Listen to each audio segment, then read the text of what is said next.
تو سمندر 100 سال تک اس پوری دنیا میں رہنے والوں کو خوراک دے سکتا ہے، کیونکہ اتنا اللہ کی رحمت سے اس میں خزانہ موجود ہے، اتنی مخلوق موجود ہے۔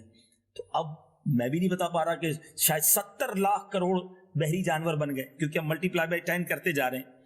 اب اس کے بعد بتایا کہ یہ سارے مل جائیں تو یہ زمین پر موجود فرشتوں کا 10واں حصہ ہے، یعنی یہ تمام مل جائیں 70,000 کروڑ، 7 لاکھ کروڑ اور 70 لاکھ کروڑ تک ہم پہنچ چکے ہیں۔ اب یہ زمین پر موجود فرشتوں کا 10واں حصہ ہے۔ بتایا یہ سارے مل کر پہلے آسمان پر موجود فرشتوں کا 10واں حصہ ہے، یہ سارے مل جائیں تو دوسرے آسمان پر موجود فرشتوں کا 10واں حصہ ہے۔ کبھی بیٹھ کر ہی کیلکولیشن کیجئے گا۔ اسی طرح یہ سارے مل کر تیسرے آسمان کے فرشتوں کا 10واں حصہ ہے۔ اسی طرح 7ویں آسمان تک یہ کوانٹٹی ملٹی پلائی اور انکریز ہوتی جاتی ہے۔ اللہ اکبر۔ پھر فرمایا کہ یہ جتنے بھی فرشتے ابھی تک ہم نے بتائے ہیں، یہ سب کرسی کے فرشتوں کے مقابلے میں معمولی سی جماعت بنتے ہیں، یعنی کرسی کے قریب کتنے فرشتے۔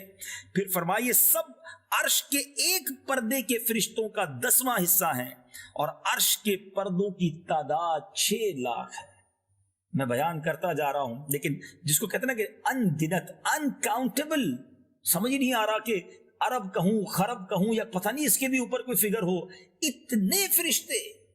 اب ذرا سوچئے میرے بیچ اسلامی بھائی، ان کا مشغلہ کیا ہے؟ اللہ کی پاکی بیان کرنا، اور یہ اور کیا کر رہے ہیں؟ سب کے سب نبی پاک علیہ الصلوۃ والسلام پر درود و سلام پڑھ رہے ہیں۔ اللہ نے انہیں اس کام میں مصروف کیا ہوا ہے۔ اب ذرا غور کیجئے، پھر میرے اور آپ کے درود کی نبی پاک کو حاجت نہیں ہے، بلکہ سچی بات تو یہ کہ فرشتوں کے درود کی بھی حاجت نہیں ہے۔